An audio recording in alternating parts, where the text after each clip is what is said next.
خواجہ معین الدین چشتی اجمیری سرکار کا ولیوں میں بہت بڑا نام آتا ہے، اور انہوں نے عبادت میں، ریاضت میں، تسبیحات، رکوع سجود میں بہت بڑا نام پایا ہے۔ اللہ کی حمد کرتے ہوئے، ذکر اذکار کرتے ہوئے، بارگاہ خداوندی میں ضربے لگاتے لگاتے اللہ کے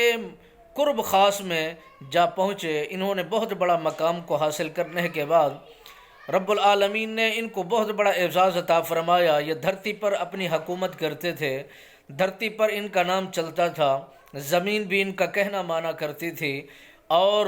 دریاؤں پر ان کا نام گونجا کرتا تھا، اور بہت بڑا نام انہوں نے کمایا ہے۔ جب مٹی میں مٹی انسان ہو جاتا ہے، بارگاہ خداوندی میں اس کا نام اور رتبہ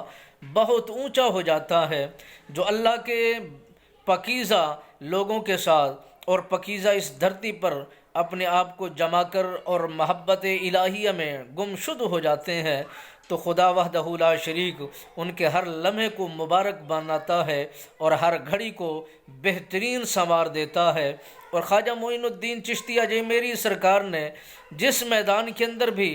اور جس بھی راہب کے سامنے آپ کا سامنا ہوا، تو کبھی بھی آپ نے گردن جھکائی نہیں، دین اسلام کا نام فخر سے بلند فرمایا، دین اسلام کے لیے اپنا بہت بڑا کردار ادا کیا، دین اسلام کی خاطر اپنے آپ کو بہترین پیش کرنے کے بعد عملی طور پر اس کو کر دکھایا۔ زمانے کے اندر اپنے دین اسلام کے نام کو ایسا بلند کریا اور ایسا بلند کیا کہ وہ جتنے بھی گروہ تھے، جتنے بھی دین اسلام کے باغی تھے،